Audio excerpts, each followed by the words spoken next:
Assalamu alaikum warahmatullahi wabarakatuh, beloved Huzur. Wa Islam. My name is Muhammad Ibrahim Sukya. Beloved Huzur, in Mauritius, the best schools and colleges are those that are mixed with boys and girls. Should we go for these schools or choose schools that are reserved for boys only, even if these might not offer the same standard of education?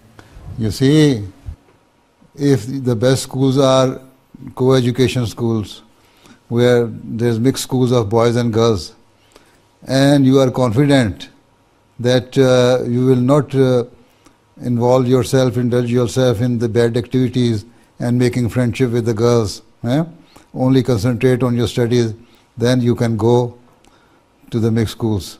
And if you are not confident, and you think you can go astray by mixing up with the girls, then you better go to the boys' school. Right? Okay.